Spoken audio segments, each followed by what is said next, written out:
Pressure, what pressure? সাম্প্রতিক সময়ে এই লাইনটা খুব শোনা গেলেও সেই প্রেশারেই যেন আটকে যাচ্ছেন ভারতীয় অধিনায়ক সূর্যা কুমার যাদব। অন্তত টি-20তে এক সময়ের ব্যাট হাতে দুর্দান্ত সূর্যা রোহিত শর্মার থেকে পাকাপাকিভাবে অধিনায়কত্ব বোঝার পর এই ফর্মেটে মাত্র দুবারই 50 দেখা পেয়েছেন। আর সেঞ্চুরি, সে তো প্রায় বছর দুয়েকই হয়ে গেল। ভারতীয় এই অধিনায়কের গড়পড়তা ফর্ম নিয়ে হতাশ বিশ্লেষকরাও। চলমান এশিয়া কাপে মোট 5 ইনিংসে ব্যাট করা সূর্যা কুমার 66 বল খেলে রান করেছেন মাত্র 71। এর মধ্যে 2-4-এর পাশাপাশি ছক্কাও পেয়েছেন দুটোই। এমনকি চিরপ্রতিদ্বন্দ্বী পাকিস্তানের বিপক্ষে সুপার 4-এর গুরুত্বপূর্ণ ম্যাচে আউট হয়েছিলেন 0 রানেই। সর্বশেষ শ্রীলঙ্কার বিপক্ষেও 13 বলে 12 রান করে সাজঘরে ফেরা ভারতীয় এই অধিনায়ক নেতৃত্ব পাওয়ার পরেই যেন ব্যাট হাতে খানিকটা চুপসেই গেছেন।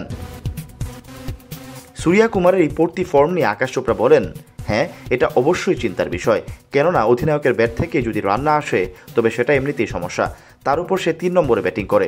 এমন গুরুত্বপূর্ণ পজিশনে রান না পেলে সেটাও দলের জন্য চিন্তার বিষয়। আমার মনে হয় সূর্যা কুমারের রানের সাথেও ভারতের জয় নির্ভর করে। ওয়ালটন এখন দেশের সীমানা পেরিয়ে পৌঁছে গিয়েছে 50টিরও বেশি দেশে। ওয়ালটন, ঘরে ঘরে, বিশ্বজুড়ে। এছাড়া হর্ষা ভোগলের মতেও সূর্যা কুমারের রান না পাওয়া খানিকটা চিন্তার বিষয়। ক্রিকবাজের শোতে আরেক সাবেক ভারতীয় ক্রিকেটার ও বিশ্লেষক দীনেশ কার্তিক বলেন, এখানে ইতিবাচক হচ্ছে সূর্যা কুমার রান না পেলেও অন্তত বাকিরা তা বুঝতে দিচ্ছেন না। যদি এর বিপরীত হতো তবে তার এই বাজে ফর্ম দলের ক্ষেত্রেও বাজেভাবে প্রভাব ফেলত।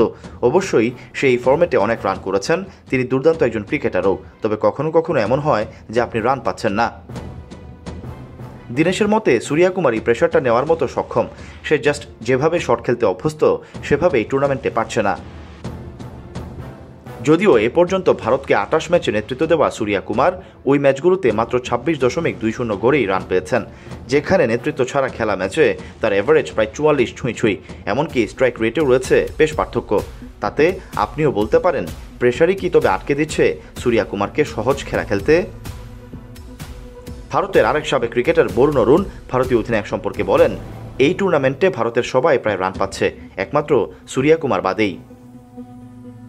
যদিও 22 গজে রান না পেলেও মাঠের বাইরের ইস্যুতে বেশ সরব ভারতীয় অধিনায়ক।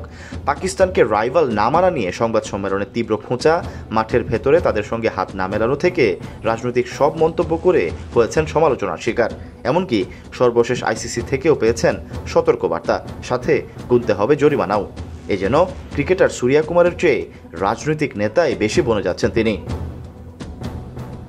তবে প্রথমবারের মতো এশিয়া কাপের ইতিহাসে ফাইনালে যখন চিরপ্রতিদ্বন্দ্বী পাকিস্তানের বিপক্ষেই নামবেন, ভক্তরাও চাইবে এই ম্যাচ দিয়েই আবারও হেসে উঠুক সূর্যা কুমারের ব্যাট।